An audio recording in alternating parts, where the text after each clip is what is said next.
years ago, and there were 6 women working there that had been in one of my programs in Brunswick Women's Correctional Women's Prison. Well, that's I mean, yeah. But I walked up to the buffet line, and this young lady, she said, Mr. Coplon, do you remember me? And I looked at her and I said, yeah. Her name was Cynthia. I won't say her last name now, but she's jumping up and down, so excited. She goes, I want to thank you. She goes, your system works. She goes, there's 6 of us here, and we're all doing exactly what you taught us. I teach them their behavior, how to understand how money flows through their life so that they can stay stable. And so she said, we're all doing it. She said, I saved $875 in the last month, and Susan, she's been here for 2 months, and she saved $2,700. Okay, there's another story I'll tell you really quick. There's a guy named Lewis, and he was one of my very first ones at the St. Bride's where I started.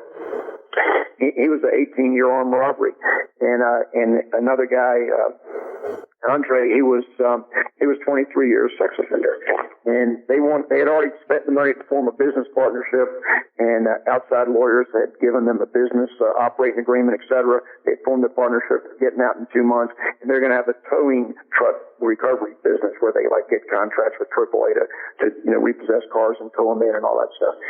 And so they had a business plan. They asked me to look at their business plan.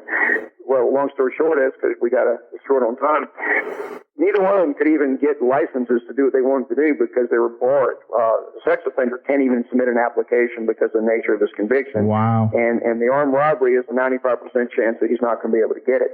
But I looked at their business plan. I saw Lewis 3 months ago. I was at an AT&T store getting my phone worked on, and they wanted to sell me another phone and upgrade me, and I wanted my phone fixed. I wasn't ready to lose my phone. I said, isn't there anybody else that can fix the phone? So they sent me down the street to this phone repair place. And it was Lewis. I didn't recognize the guy because he had a beard, and it's Lewis, and his fiance's working with him. This guy has completely changed, and I'm in there, and I'm saying, hey, I got to get my phone. It's got all my notes on there from every time I'm in prisons. I record what I did. And he goes, I know you. And I went, you know me? I said, I got your classes. And I looked at him, and he said, I love what you did for me. And now the guy's got his own business. He's very successful. He's calm. He got rid of his anger. He's successful, and he worked through it. I can give you lots of stories to answer that question. I know you're in a hurry. No, that is validation 100%. When you think about what you're going to leave behind as a legacy, what does it look like to you? I appreciate that. Like I said, there's only one of me, and I can only be in one prison at a time. There's so many people that need to be introduced to this thinking that I've learned how to give people so they'll have a better life. What I would like to do is I would like to get my program completely up and running through DVD and video so that people can take my course, learn my thinking, understand how to make their lives better without me having to be there. And so if I can do that and continue to just put this out, Napoleon Hill and Gordon Graham, and there's a lot of other people that I associate with that do it. But so if I can leave a legacy where I give my gift to the world when I'm gone, that I've taught them something on how to combine loving people, caring about people with the ins and outs of finances. I ask the question, everybody, real quick, write down 5 things that cause the most stress in your life. Health, relationships, money. Everybody's got it. If they don't, they've got a silver spoon. They'll have a problem someday that they don't see coming. But my point is this. I want to help people take the universal problem of what money does in life, in the world. You got to have it. And I want to help people learn how to understand how to handle money a different way so that they can eliminate stress from money.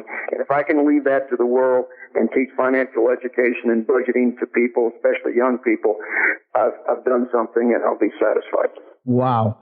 Steve, we need more people like you. We really do. And I want to thank you for sharing your stories today and talking about the work that you do. If people want to get in touch with you, how do they find out more about you? How do they get in touch? If they want to donate, how do they donate? Give us the information. That'd be very nice. Thank you. Right Thinking Foundation has a website. Right, R-I-G-H-T, the opposite of the left. The word think of the mind there without the ing, .org. Rightthink.org. And on the website, there's information. And I apologize, finances are scarce. It hasn't been updated in a couple years, but there is a button on there that you could click, the donate button, and I'll get an email if you go on the website and register on the website. But yeah, thank you for offering that exposure. Anybody that would like to communicate with me and talk about it and just make a friend, I'm available. Fantastic, Steve. Thanks a lot.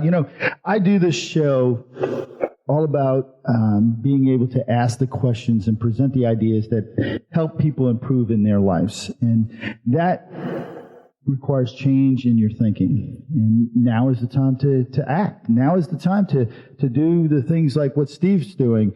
And maybe it's in your community, but now is the time to take on the hard work. Now is the time for you to start taking the steps needed to change your life. Don't ever underestimate the importance of just taking that first step. I know you have potential to achieve great things in your life, and I truly believe in the greatness you have inside you and your ability to achieve great things in your life. Thank you for joining me and Steve here this morning. It's been a pleasure having Steve on the show, and I'm your host, Jeff Heiser, and this has been Success and Intentional Lifestyle. Please tune in again next Monday at 8 a.m. for another show of Success and Intentional Lifestyle right here on TNR, Talk Network Radio. Stay safe, have a great week, and know that nothing happens without you taking the first step. God bless.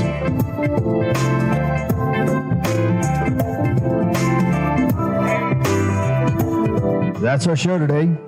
Remember, you have the power to live intentionally. I'm your host, Jeff Heiser, and I hope you will join me here again next week. Till then, stay safe, be intentional, and spread the word. Success is an intentional lifestyle.